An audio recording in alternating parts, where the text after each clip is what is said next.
Hi. Hey, hello. Thanks everyone for joining today's Ukrainian Spaces. Um, Lydia, happy to hear your voice as well. Um, does it really matter if I ask you how are you or how you've been?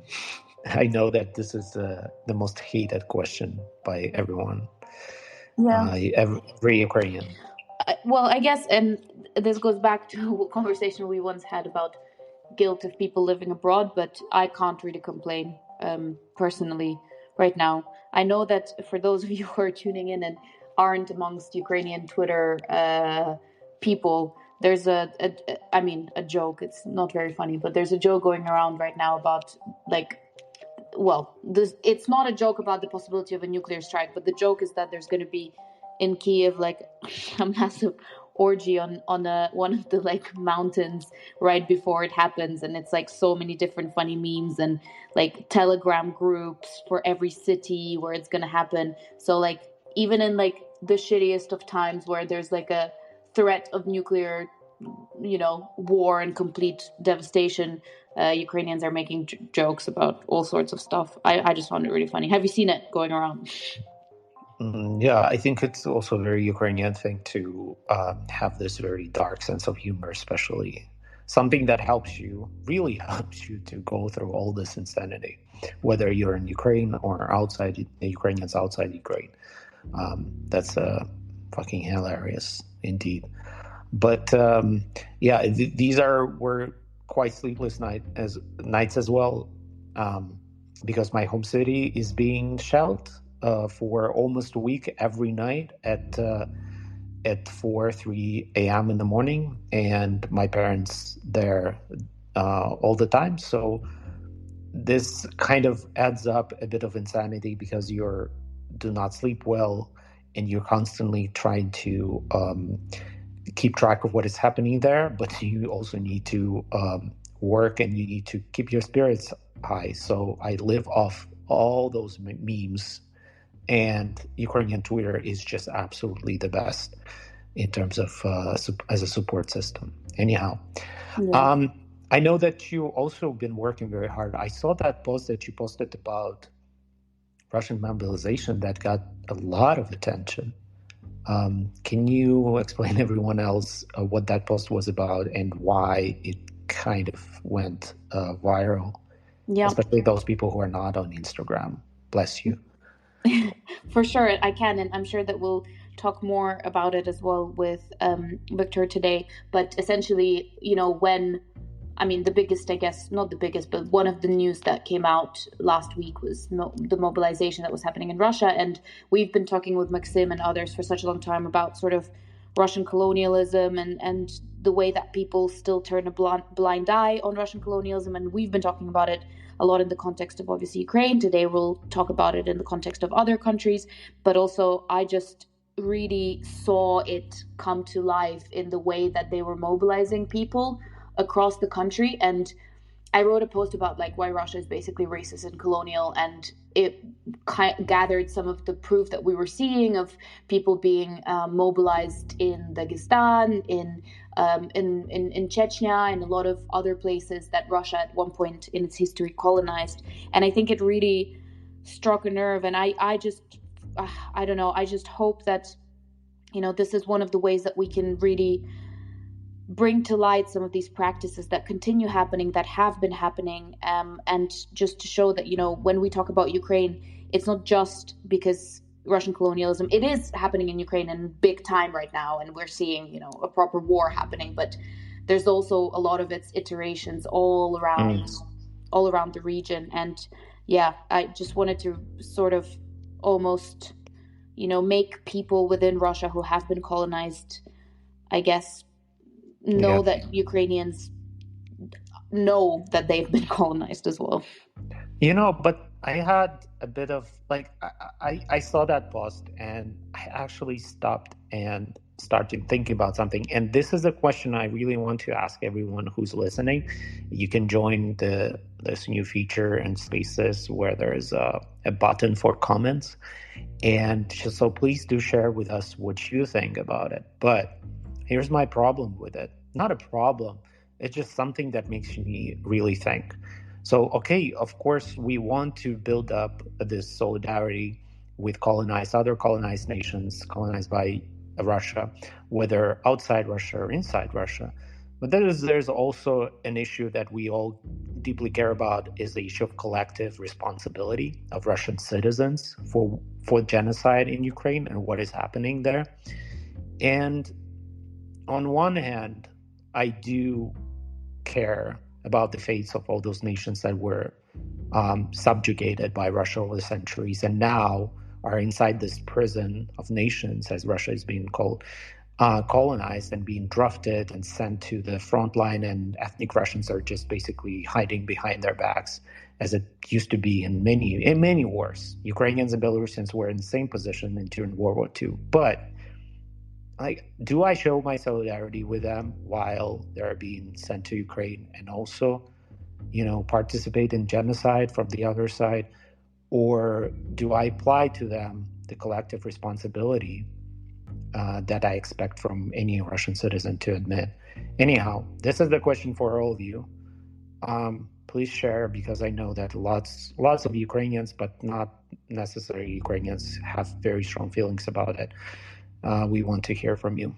And if you're listening to this as a podcast, please do that as well in comments. And I will remind everyone that this is 100% listener-supported, independent, volunteer initiative supported by our Patreon sponsors.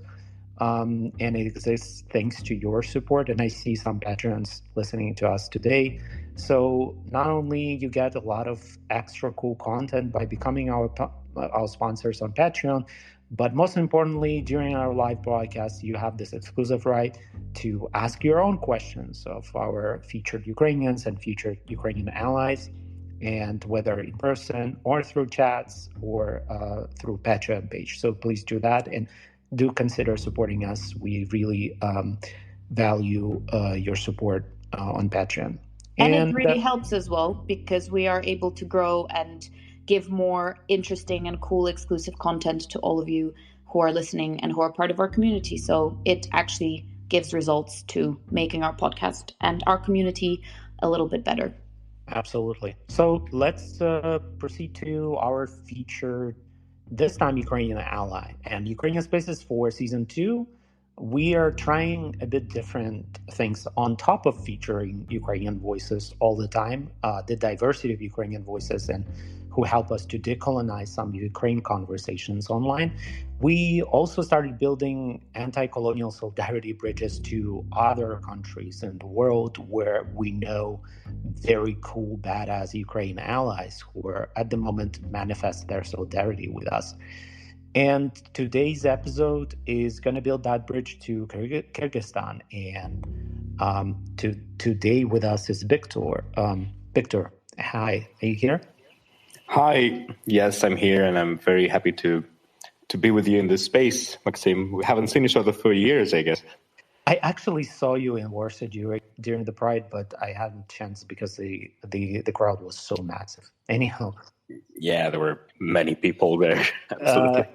We have this golden rule that our featured guests always introduce themselves the way they want it. So please tell us who you are, where you come from, and how your life has changed in the last 7 months since the genocide in Ukraine started. Hi, everybody. My name is Bektour. I'm from Kyrgyzstan, as Maksym has already mentioned. And I'm one of the founders of a media organization called KLOP, which is now one of the largest media organizations in Kyrgyzstan. And we're famous for our investigations of organized crime, corruption, also for our journalism school and educational project that we have been running in Kyrgyzstan for 15 years now. And I also have a very deep connection with Ukraine. The connection is so deep that I even learned Ukrainian, which, our hosts can confirm because I had just spoken Ukrainian with them. And this connection started a long time ago. And this connection has been already so long that if I just tell the story of my connection with Ukraine, it would require, I guess, a separate podcast. And I don't want to to waste your time on my memories that long. But shortly, I first came to Ukraine in 2010. as an observer, elections observer. And my first ever city in Ukraine was Donetsk, which is, quite unusual, I guess, for many people who travel to Ukraine. Not so many people started with Donetsk, that experience was very interesting. First of all, those were the elections where Yanukovych, the future Russian ally president, was elected. Then Donetsk was also very interesting to me in terms of how visually it was very similar to Bishkek, my hometown. I was surprised by that completely. Donetsk was almost like a copy-paste of Bishkek, the central part of it at least. But also how interesting was, the composition of views within the city's society. I didn't have enough time, of course, to maybe learn it deeper, but it was so interesting to see that the trends of what people think about, of what people's views are, were so similar to Kyrgyzstan, my home country. Because there was, this pro-Ukrainian part of Donetsk. There was also this pro-Russian part of Donetsk. And while I was there in 2010, there was actually a very small protest with, the future DNR, these flags. So it had already existed by the time. And there was this organization already. It was like a legal entity registered under the name of Donetsk Republic, which had already existed since 2006, as far as I know.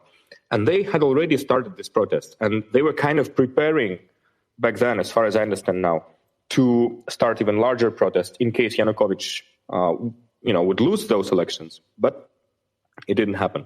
And still, most people in Donetsk didn't perceive them seriously. They were thinking, okay, these are some just freaks, who are organizing this small pro-Russian protest. Nobody really cared about them that seriously. And of course, no one could imagine what would it lead to in 4 years, And the thing is, we had the same in Bishkek at the same time. Because we also had this weird pro-Russian protest organized by the organization actually called Ruski Mir, And especially when, some senior U.S. politician would come to Kyrgyzstan, they would usually protest in front of the U.S. embassy, of course, blaming U.S. for interfering into our politics or whatever. So, it was fascinating, to see this, to see the similarities. And then I would return to Ukraine. I returned to Kharkiv in 2012. I came to Kyiv when Euromaidan had already been going on. And when the war started in 2014, I took it very personal, because Donetsk was so similar to my home city. And then seeing Donetsk in this state was very traumatic for myself. So in May 2014, I went to Donetsk again. And I saw it in the, in such a chaotic period, which didn't last long because then basically Donetsk was occupied. And I returned there. So I had this also experience of traveling as a journalist to the front line and also crossing the front line into the occupied territories. So that's, how I spent 2014 and 15 in Ukraine. So, and then I moved to Ukraine at some point last year. And now I'm kind of sharing my life between Poland and Ukraine, living in both countries at the same time, sort of. Yeah, and I can testify that you speak better Ukrainian than I do. Same. Totally. Well, I guess this is some exaggeration, but thank you. Look, I wanted really to, if Valeria doesn't mind, I really wanted to really do follow up because you mentioned the Russian-fueled divide in eastern Ukraine. And as a person who coming from that part of Ukraine, this is really personal for me, and I also saw it unfolding. But today we're, speaking with a background of genocide in Ukraine, but also with a territorial crisis and hostilities happening between Kyrgyzstan and Tajikistan. And I know we discussed with you as well how that conflict and that crisis has also colonial roots and also is being exploited by Russia to sow a divide and to manipulate former colonies and to insert more instability there. So can you explain everyone else maybe about this parallel, how you can see it and if you see it between what is happening in your own country at the moment as we speak in Ukraine? Yes. I mean, this is, of course, very sad what's going on between Kyrgyzstan and Tajikistan. And we should understand that, of course, the nature of this conflict is different. I mean, it's not like, it's not like a former colonial empire attacking, its former colony. In case with Kyrgyzstan and Tajikistan, it's two former colonies fighting against each other, which is very unfortunate. I wish we actually had like really good relationship with Tajikistan, because it would benefit both of us. But yes, at the same time, as as you correctly pointed it out, the border conflict between Kyrgyzstan and Tajikistan is a direct consequence of the colonial rule. Of the way the borders were chaotically drawn in 1924, when the Soviet Union decided, to divide Central Asia into new administrative divisions. And they did something very confusing and complicated. Like, on one hand, they tried to sort of create national republics within Central Asia. On the other hand, ethnic groups were so mixed in Central Asia. There were some areas where, like, Kyrgyz and Uzbeks and Tajiks would basically live very mixed. So it was, of course, very difficult to divide these areas. And what they ended up with is drawing enormously complicated borders, which include a lot of exclaves, enclaves, this sort of stuff. And Kyrgyzstan is a leader in terms of the number of enclaves of territories of other countries which we have inside our territory, and this is one of the today. This is one of the causes of this of this conflict. But there was an interesting trend with this. I'm going to talk about another thing. First of all, in Kyrgyzstan, I should admit, even when the full-scale invasion by Russia began in February this year, I still think that there were quite a lot of people in Kyrgyzstan who were not that much interested into following, what's going on. Of course, it was in the news everywhere. Of course, people were talking about it. But many people in Kyrgyzstan have their own problems. Mostly, they have to deal with poverty, with corruption, with the local violence that we have, and so on. And for them, there is this illusion, that this is happening so far from us. Why should we care about it? And logically, I kind of can understand why people think like this. On the other hand, what I've been trying to explain to people in Kyrgyzstan, that actually, hey, this, what's going on, like the Russian aggression against Ukraine, Russian war against Ukraine, directly affects us as well. And Ukraine is basically fighting for our freedom too, because, we could have been victims of the same aggression at any moment as well in our history. And I mean, we kind of were at some point, and we are under huge economic, dependence from Russia, for example. We have even a freaking Russian air base, on the territory of our country. So it's really bad.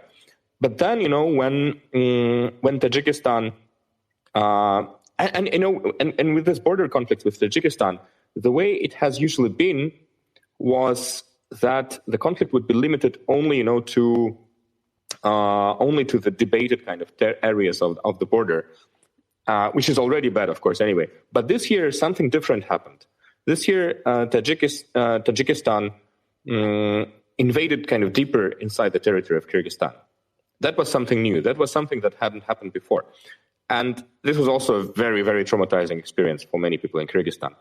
And then, suddenly this video showed up when, Tajik soldiers are erecting, Tajik flag on a building of a school in a village in Kyrgyzstan, in a village which is considered like a Kyrgyz village by both sides, So that was kind of too much, we thought.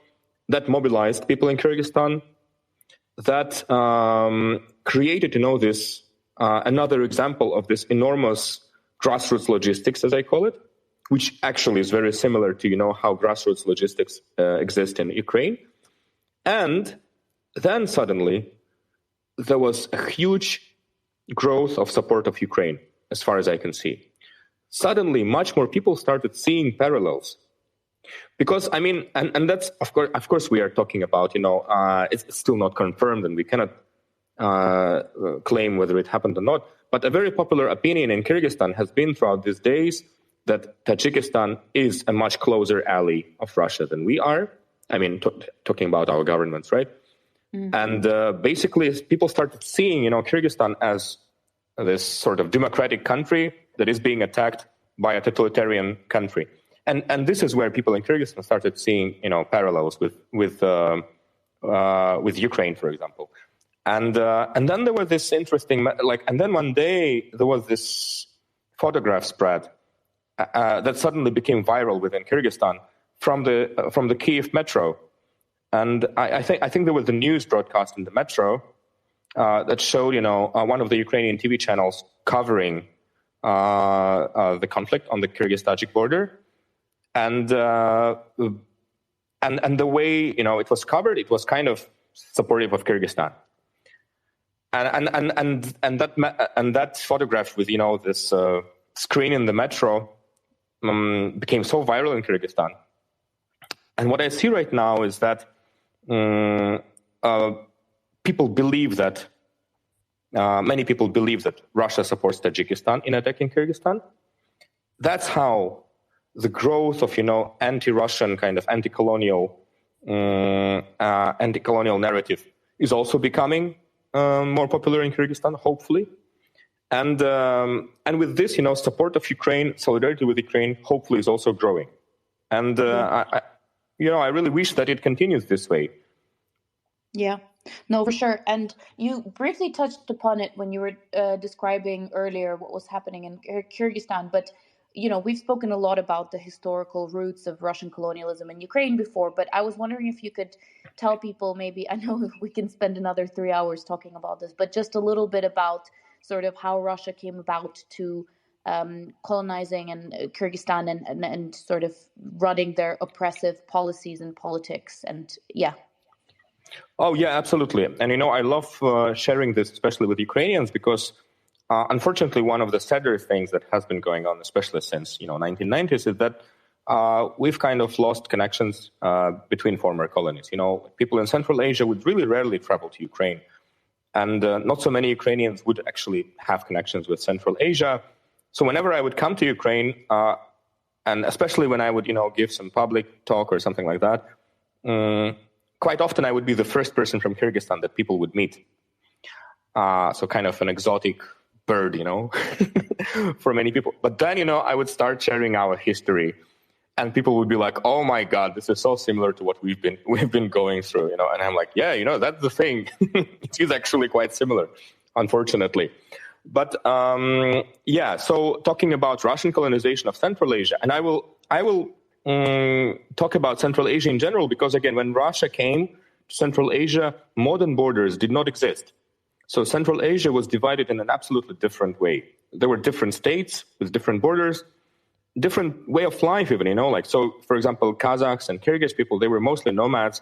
They lived they lived their life without actually any political administrative borders, because they didn't need that, And so Russians, of course, first came to Kazakhstan because it's, modern Kazakhstan, because it's like the closest territory to them.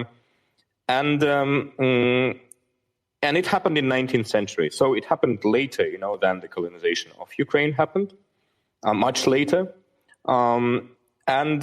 Still, the tactics was pretty brutal, and it was definitely the tactic of, divide and rule was very much exploited by Russians. Because, one of the features of Kyrgyz and Kazakh tribes was that we really didn't need to have a central government, sort of, There were many, many tribes which were independent from each other, which would create alliances or unions when it was needed, but usually they would live, their own independent life. So on one hand, it was our strength, because we really were sort of free people, On the other hand, it became a weakness in the 19th century when Russians started negotiating with different tribes, and then it led, to some tribes having disagreements between each other about who should they be allies with, Russia or Kokand Khanate or Bukhara Emirate, or, because there were several key players in the region. So And through this division that unfortunately happened, Russia quickly progressed more to the south. Then suddenly they faced,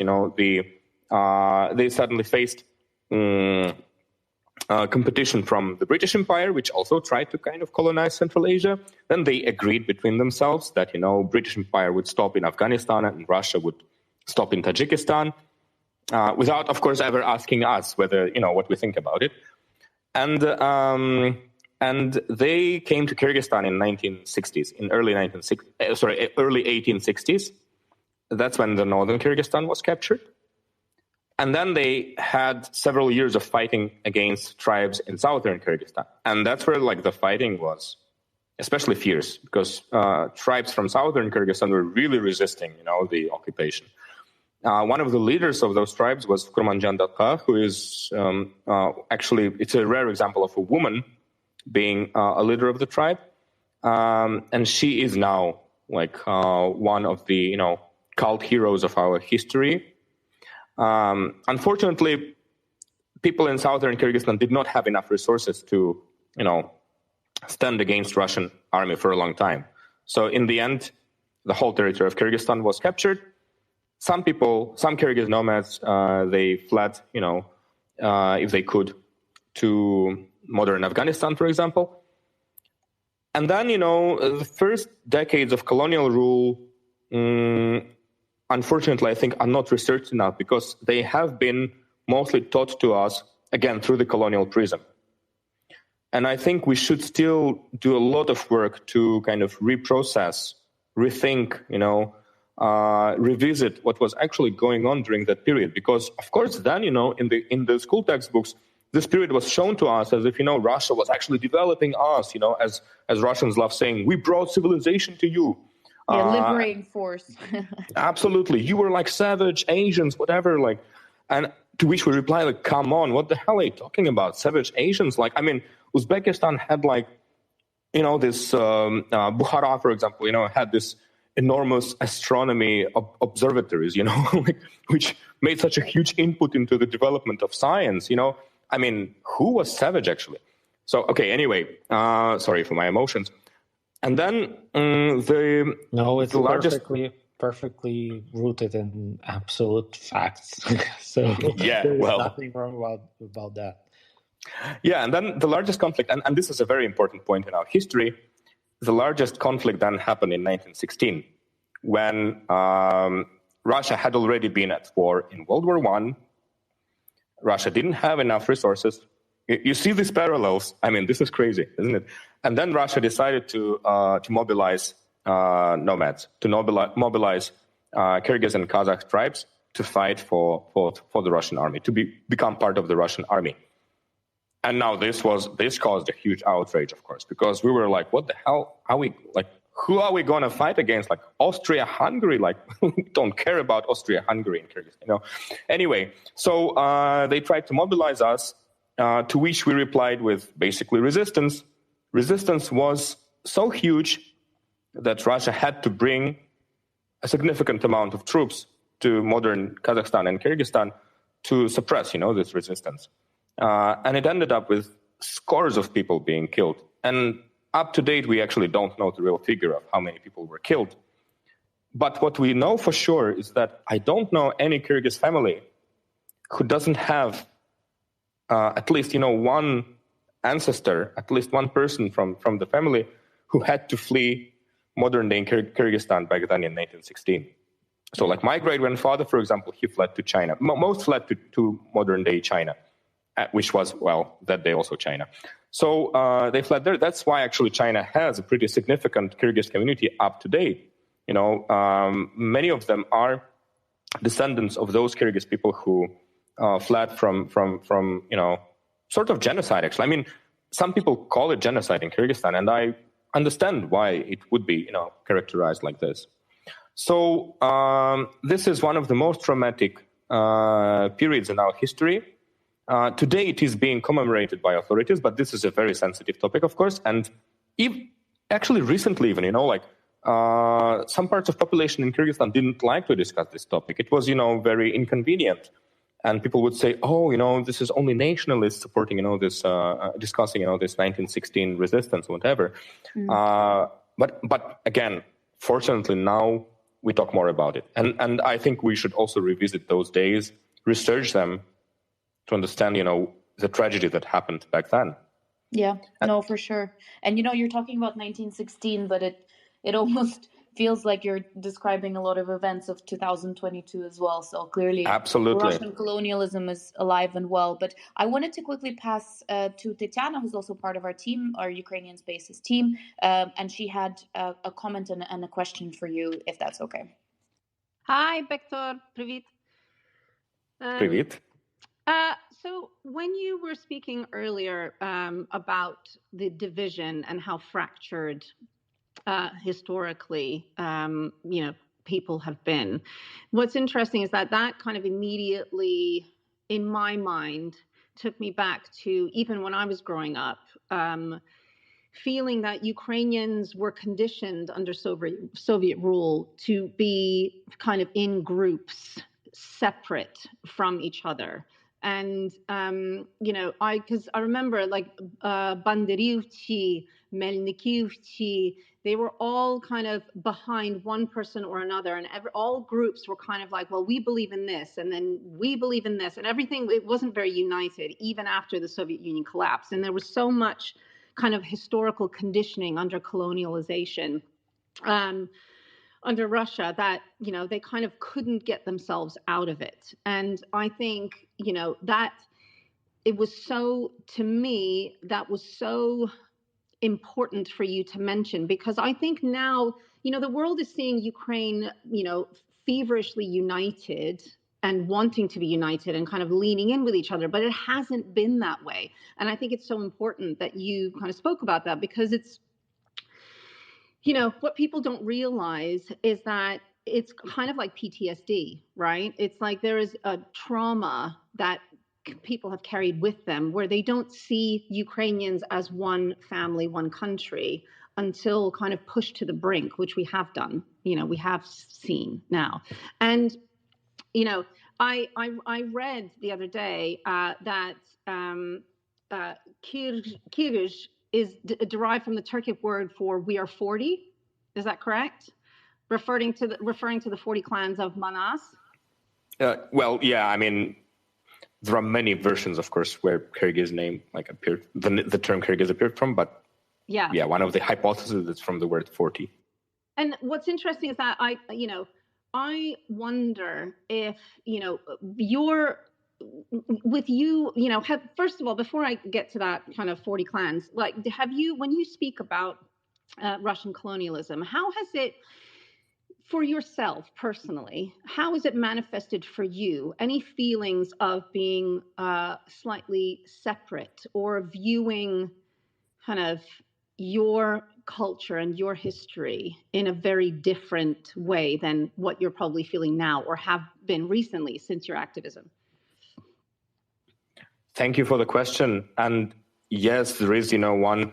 I mean, there were many ways, of course, how, Russian colonialism would divide people in Central Asia, starting, from basically drawing borders in the 1920s. But then one important way to divide people even within, the certain ethnic group was, of course, through the language. And this is, my biggest pain up to date, because and I recently read a fantastic Twitter thread from a person from Kazakhstan who experienced absolutely the same. So basically what they managed to achieve, and again, it was so difficult to speak openly about it up until recently, because you would immediately be labeled as a nationalist or whatever. But, what happened in the Soviet Union was that, in Central Asia at least, that especially Kyrgyzstan and Kazakhstan were the most Russified kind of republics within Central Asia, the Soviet Central Asia. And, Maksym actually shows this thread. Yeah, exactly. This is that thread. And then, in order to be successful, you had to learn Russian, especially since 1930s. 1930s was, this turning point when there was basically an attack against indigenous languages in Central Asia. So in Kyrgyzstan, it was definitely attack against Kyrgyz language. After that, in Bishkek, which is the capital of Kyrgyzstan, there were almost no schools where education would be in Kyrgyz language. Moreover, in Russian language schools, there would be no such course as Kyrgyz language at all. And it lasted up until 1991. To me, this is insane. To me, this is, it was such a brutal attempt to eradicate, is it the right word? I don't know. Erase, Kyrgyz language from being the language used in the capital of the republic. Another thing that it sparked, that it caused, was the division within Kyrgyz people, ethnic Kyrgyz people. Because, those who would move to Bishkek to be successful, because, that was one of the paths to success, they would be inspired by the state to, make their children Russian-speaking. Because also that was a key to success. And for example, I'm from the fourth generation of people who moved to Bishkek. And I'm not bragging about it, just in case, It's not that I'm saying like, I'm a capital person, like my great-grandfather moved to Bishkek. No, it's not about that. It's actually the reason of, this trauma for myself that, I was born in such a Russian language environment, unbelievably Russian language, Bishkek was so Russian language city. It still remains sort of, but what it also caused was, that then, of course, even ethnic Kyrgyz people from Bishkek started being, a little bit snobbish and more privileged, and it caused, this internal racism within the Kyrgyz community. It is so sad, for me to admit that it's been going on in my country, and it still exists to a certain extent. So this is, I think, one of the worst possible examples of how, this division might happen. And I really wish, that we overcome this. I really wish that Kyrgyz language returns to the position of being, a popular language in our capital, because it is so bizarre that in Kyrgyzstan, even today, if you are a middle-class kind of professional, it is much more difficult to build a successful career if you don't speak Russian. And I think it should not be the way like this, And hopefully, again, what's going on in our post-colonial space during last, 10 years or so, with even more, with Russia, kind of starting its neo-colonial policy. I hope it inspires us to revive, our indigenous languages to the level that they should be. Thank you so much for sharing. And it also makes me so emotional hearing what you're saying, and because it speaks so closely and hits so closely home when it comes to language issues that Ukrainians struggle. And many people often kind of ask me, okay, so how exactly Russian colonization manifests in your lives? And of course, the language issue would be the first one to mention, because it's so important to you what kind of language you speak, and it's so intimate. And I think then afterwards I started looking around at experiences of other Russian colonized nations and people like yourself, Bektour, as well, coming from families that suffered from it. And then there is always language issue as well, because this is how the colonizer made sure that we feel inferior, that we do not respect our own roots, that we do not respect our own language, that we feel like it's less developed. And their mission was to, in their views, to civilize us. And by civilizing, meaning that we must speak Russian language as a manifestation of superior culture and superior science and superior whatever shit. So yeah, thank you so much for sharing it. And I think it's important for everyone else to also understand why we're doing these episodes, exactly because of this reason, because we can show you that it's not only happening to Ukrainians, but so many people who share this similar history of being colonized by Russia are struggling with the same kind of trauma, because colonization at the end is trauma and it's traumatic. So thank you so much, Bektour, for sharing that. I wanted to ask you a little bit about, not only the manifestation when it comes to language, but also important topic that it's very dear to you as a journalist, as someone who founded one of the baddest, most important investigative newsrooms on the continent. So this issue is related to kleptocracy, to corruption, and how Russia, through especially the last 3 decades, systemically uses kleptocracy and puppet regimes in the former colonies to keep domination running. So can you talk more about that? Because it's also a topic that it's very close to Ukraine, and Ukraine has been run by Russian-installed kleptocratic regimes for many years. But I would love for you to educate the rest of our listeners how it's working, how it's manifesting in Kyrgyzstan at the moment as well, if you don't mind. Yeah, absolutely.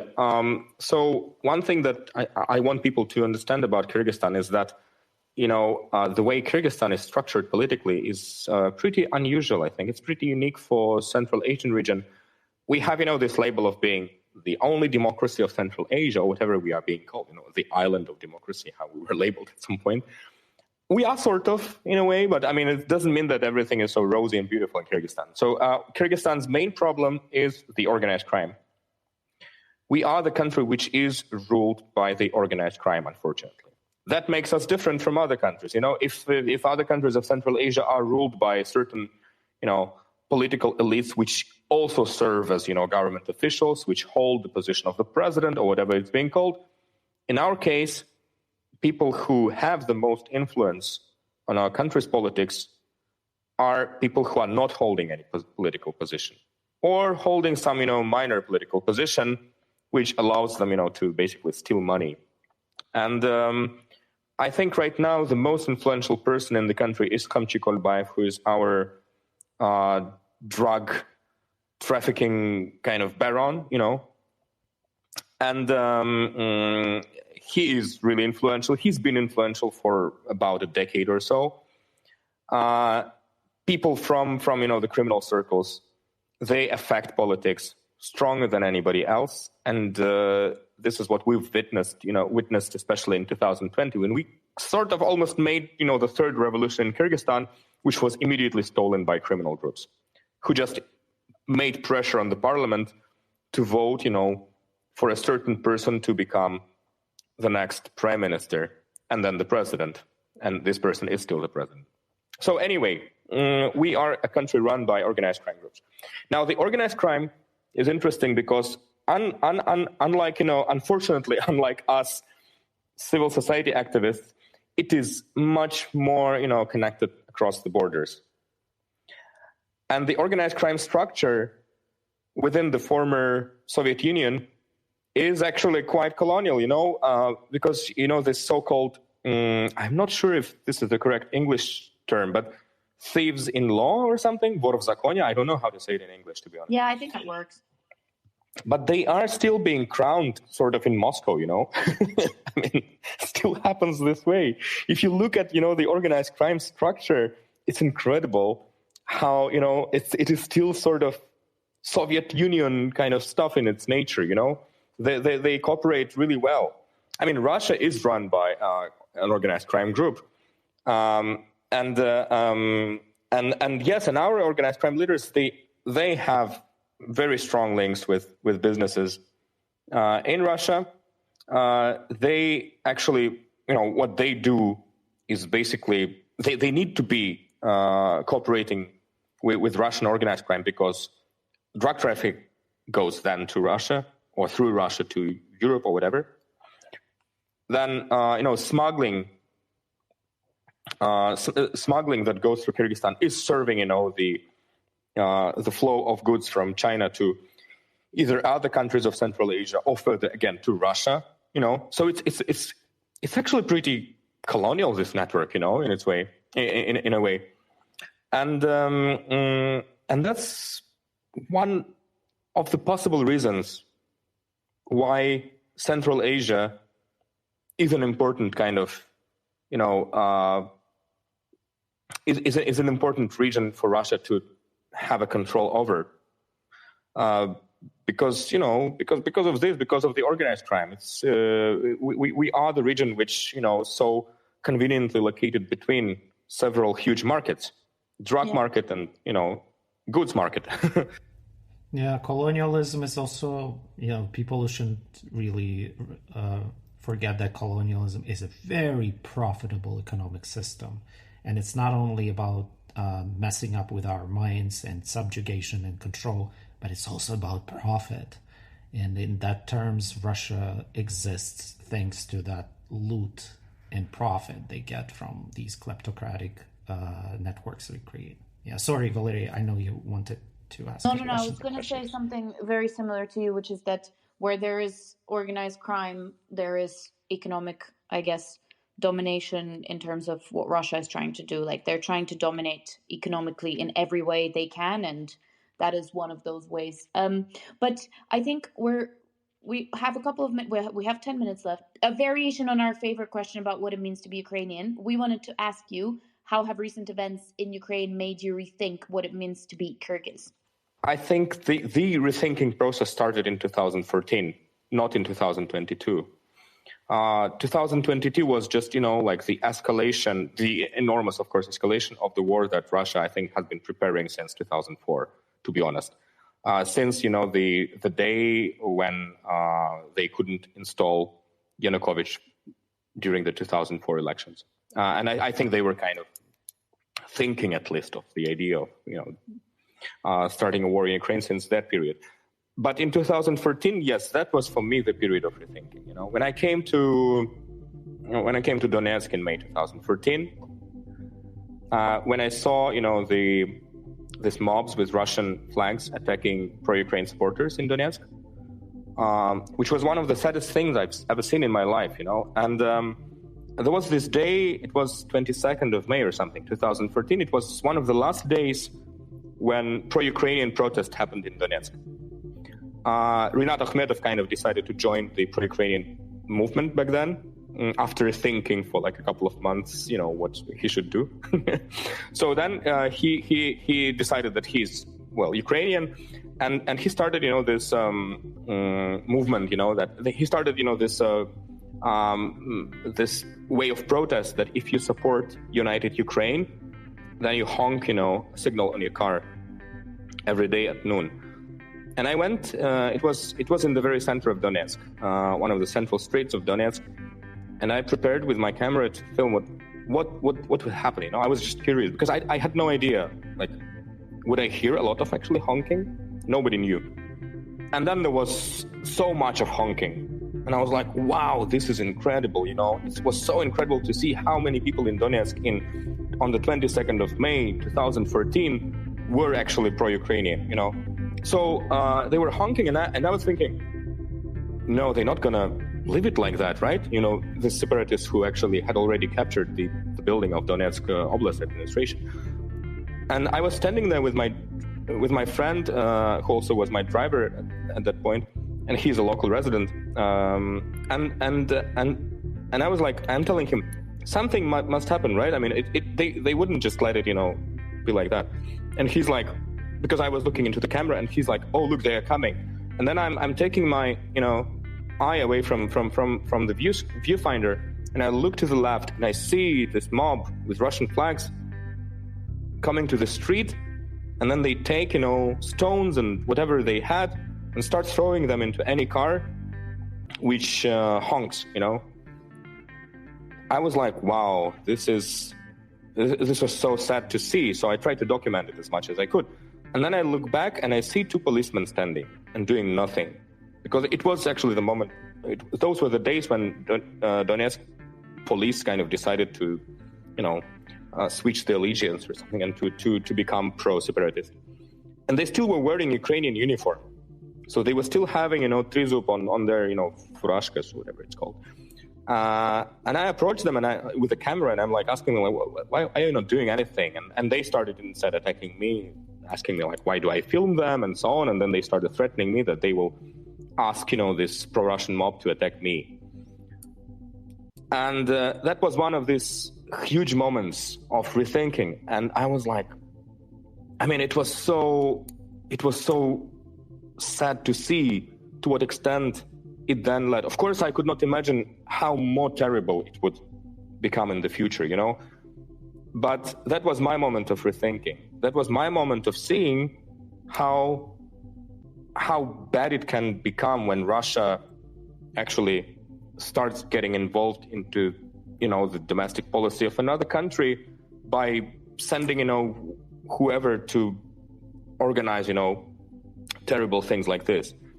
And then later on, I would see more and more. Like I would see, you know, Russian soldiers coming to Donetsk in November 2014. I saw like a number of trucks coming from the Russian border with some, you know, military ammunition or whatever. And so that was my year of rethinking. That was in 2014. I became so angry, and since then, that was the moment for me, of course, to revisit my thoughts about, you know, colonialism. But yeah, basically, my war against Russian colonialism started back then. I think that day in Donetsk, especially. Thank you. This is very moving, because this is a big trigger as well, and knowing that region very well, coming from it, and then seeing how brute force of someone who's not belonging there, never, you know, these are not their lands, and they just were able to steal them by brute force.